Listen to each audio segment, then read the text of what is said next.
Welcome back, everyone, to Dungeon Brew. Today we are talking about second-tier gameplay with evil parties. Stay tuned. Welcome to Dungeon Brew. Okay, everybody, welcome back. Today, John and I are continuing our series on running evil party campaigns, specifically talking about second-tier gameplay. Really, I think an important thing to notate here is that as a dungeon master or a game master, when you're looking at tier gameplay, it doesn't really change a whole lot, regardless if you're playing with an evil party, a neutral party, or a good party, in the type of challenges that you're offering up to them. Mm-hmm. One of the things that John and I are really focusing on here is how you offer opportunities to allow the party to become villains, as opposed to heroes when you're setting up a campaign. And that oftentimes is challenging because it means you have to think in the inverse of what you typically would when you're running a good campaign. Right. So, we talked. We gave like some scenarios in the last video about potential things, and there's a lot of if-thens. If the party chooses to do this, then that happens. If the party chooses to do that, then this happens. And we had talked about trying to like go through like all of these various scenarios, but realistically, it gets exponential in the possibilities. So really, like you said, in terms of GMing a game, this is the kind of thing that the GM constantly is dealing with. And I think for the villainous party, the big thing is wrapping your head around inverting things. You could look at published scenarios or published games and just try and imagine what it would be like trying to go through and playing it from a villainous point of view. One of the examples that we had talked about was like doing the Tyranny of Dragons, and instead of defending the initial town, if you're playing a villainous party, then maybe they're going and attacking that town. It's kind of a thing. But to stay true to what we were talking about, let's go back to one of the hypotheticals that we initially introduced, which is the idea of them being affiliated with this evil duke in some way. He's wanting them to go kill somebody on his behalf, and let's say that the party decided that they were going to go ahead and go do that. And so now, in some way, they're affiliated with that evil duke, and that's where they're entering into Tier 2. Yeah, and we're talking about Tier 2, just for those that aren't aware. This is like looking at your characters between level 6 and 10. Yeah. It's the way that we're looking at this. So your characters already kind of have figured their characters out. They've figured out like the party dynamics. They know what their motivations are. And they're really now stepping into a place onto whether or not they're going to, exact those or fulfill those motivations and really come into being those, I want to say powerhouses, but really getting some skills and some abilities to really make them more effective in the world. So play with us a little bit in this Duke scenario on what you may offer as a GM to your players as they kind of come into their own. They've made some decisions in first tier, and now they got to face them. Right. So, like I said, we'll just assume for the sake of argument that your party has decided that they were going to ally themselves with the Duke, at least insofar as committing the murder or hunting down the person that he wanted them to kill. So now that they have done that, they kind of have a decision to make, which is, are they going to fully throw in with that Duke and support his machinations in order to presumably probably achieve more power in the region? Or are they going to try and work against the Duke to potentially supplant him and gain that power for themselves? Some of this is going to have to do with the individual motivations of the people in the party, but regardless of what happens, some of the things that they have done should start to creep forward in the course of gameplay, which is they have done something that is against the law. It's heinous in some way. They've committed a murder, maybe more than one, depending on what it is that they chose to do during first tier, which means that they also have to deal with investigators coming and looking more closely at them as a party and some of the stuff that they've done. So they might start trying to take precautions in that regard, where you have quests oriented around changing evidence or removing information or targeting investigators who are investigating them, or anything along those lines that are going to buy them more time before they have to deal with the consequences of their actions, or in some way remove the consequences of those actions altogether. It's a really kind of political intrigue type thing, but it's like the reverse version of somebody has committed a crime and sending the party to find out who. In this scenario, the party knows who committed the crime. They don't want to be caught for it. Yeah, and this can be a real challenge for some players to dive into that type of gameplay. I mean, we're not saying that you have to absolutely just stick with, of course, the political intrigue piece, but one of the things that I think John and I both really focus on in terms of our world building is what the nature of the world is. And for the most part, we know that societies, cultures really run off law and order and having certain rules in order for people to function. So if your players are evil, they're probably going to be in opposition of that order and of that law. And that's going to result in having some political response, whether it's guards, investigators, etc., that are having to come and track them down. It might even be another band of heroes that's been hired to determine what's happening in this town and who murdered this princess, and them finding the culprit and bringing them to justice. Right. I mean, there's some of the stuff that we talked about for first tier play, potentially like them going in and manipulating the people in the town in order to get money or potentially murdering people. A heroic party could have passed through that town and heard rumors of this, or decided something was amiss and decided to start investigating them. And there's no reason why you can't kind of bear that forward throughout the course of tier 2 play, where there's a a good aligned paladin along with clerics and other good aligned characters who are interested in bringing justice to this evil group of villains who have done something heinous, and they're trying to get to the truth of the matter.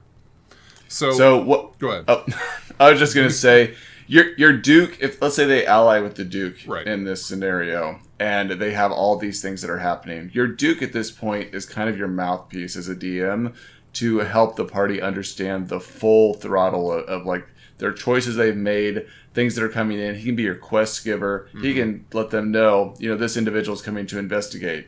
In doing this, I forgot about cousin Jerry that lives in this other land that was the princess's, family, cousin and he Jerry is really upset and he's coming for you. Like he can really be the kind of the pushing piece to introduce new quests. He may send you to go, work with another evil guy that's in the nearby area to have him ally with you because he knows something specific about a map or an item or something to send you on another quest line, and he gives you a bunch of other stuff to do before he's really going to trust you and allow you into this. So it allows you to snowball some of your quests and things as well by having the Duke pass you off to somebody else that he trusts, and this guy giving you a track to do. I'm just saying there's a variety of different things you can do to expand the world and expand the quests that are being given to you that are all built around this. And keep in mind, with any good political intrigue type game, you're going to have multiple players on the field.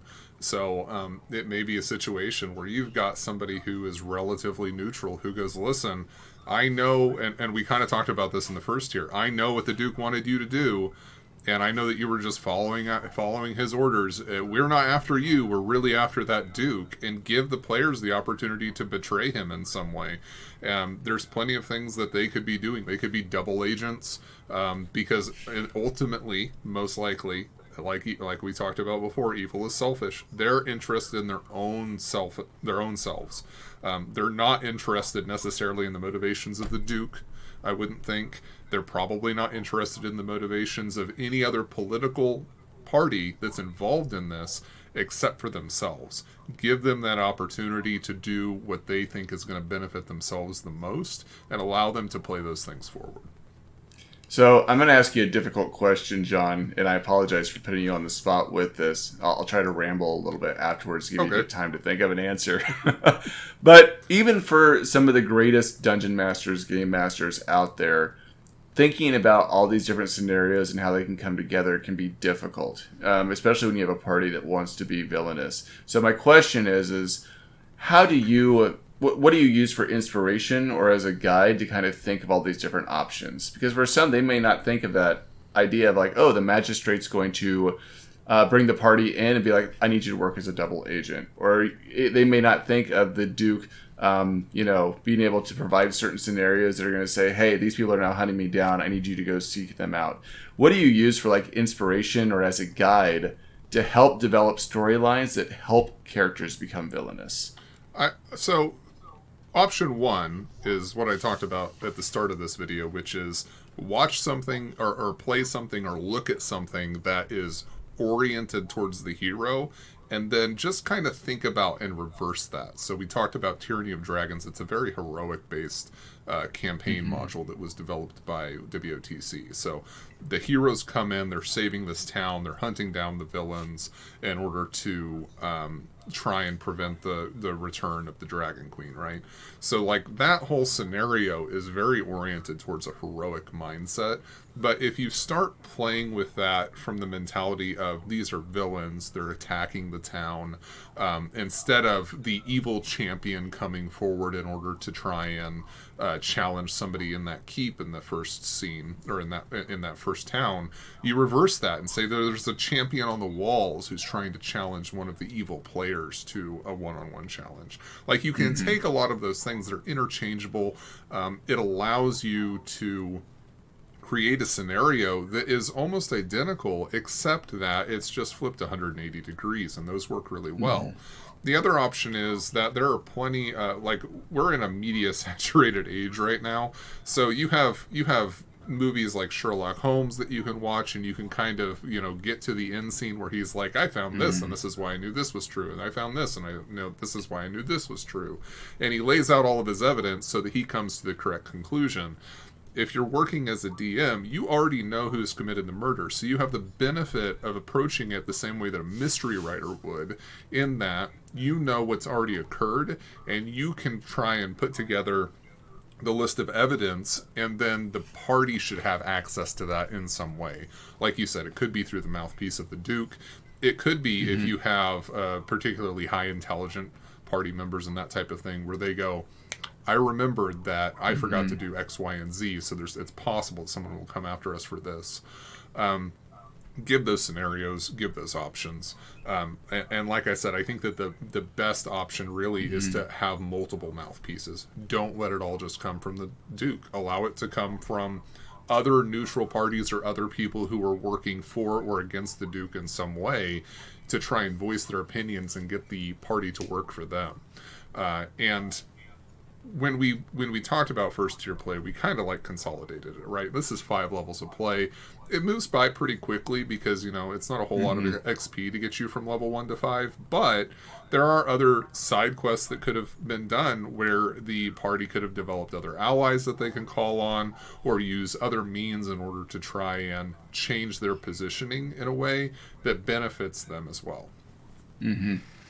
One thing I would add on to that is that when you have multiple NPCs that are being mouthpieces for you that are sharing information, make sure that they defer in the way they present that information, and that their own motivations come through in that. And one way that I do that is when I create my NPCs, I write little taglines next to them. Little like sayings or quotes that kind of speak to their personality and their character that comes out in all of their interactions. So you get a feel they're a different person than the other person that's dropping information to the party.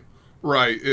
A lot of it is, especially with political intrigue, which this is turning into a lot of political intrigue, but with political intrigue, it should be evident that not everybody is, like, what they're saying is self-motivated. It is not something that is necessarily the best interest of anyone else, type of a thing. And that has to come through role play, and it has to come through the GM making it clear that this is not the Gandalf coming in and giving you the truth type scenario. This is somebody in Game of Thrones who has their own motivations, and you don't necessarily know what it is. Can you trust them? Can you trust some of what they're saying? It's really hard to say. So I think the last thing that I really want to capture here, and there might be more that you want to do too, but I'm going to throw this piece over to you, is that, your first tier goes really fast between levels 1 and 5.